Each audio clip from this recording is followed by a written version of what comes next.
নির্বাচন কমিশনের তথ্যমতে চট্টগ্রাম মহানগর ও জেলার ১৬টি আসনে এবার মোট ভোটার ৬৬,৮৪,৬৩০ জন, যেখানে ২০২৪ সালের নির্বাচন বাদ দিলে ২০১৮ সালের একাদশ নির্বাচনের পর নতুন ভোটার যুক্ত হয়েছেন ১০,৪৭,১৬৫ জন।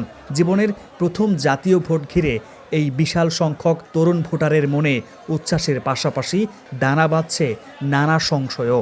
ভোটার হিসেবে আশা প্রত্যাশা এটাই যে আমরা যেন আমাদের ভোট দেওয়ার যে অধিকারটা সেটা স্বচ্ছভাবে পাই। আমার বাবা তারার ক্ষেত্রে দেখেছি কি তারা নিজেদের পছন্দের ভোটটা দিতে পারতো না, আনফেয়ারনেস হয়তো। আশা করি আমাদের ক্ষেত্রে আনফেয়ারনেসটা হবে না, এটাই আশা আমাদের। ভোটের বিষয়টা যদি হয় নিখুঁত, যদি স্বচ্ছ যদি হয়, নিরপেক্ষ যদি এখন কেউ নির্বাচিত হয়, তাহলে ভবিষ্যৎটা আরও সুন্দর হবে।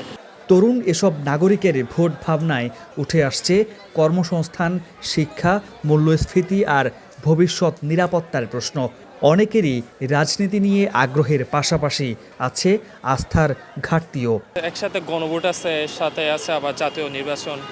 তো আশা করি সকলের একটা যখন গণঅভ্যুত্থান হয়েছে, স্টুডেন্ট বা নতুন প্রজন্মের মন মতো একটা সরকার গঠন করবে এবং দেশের উন্নত হবে, এটাই আশা করি।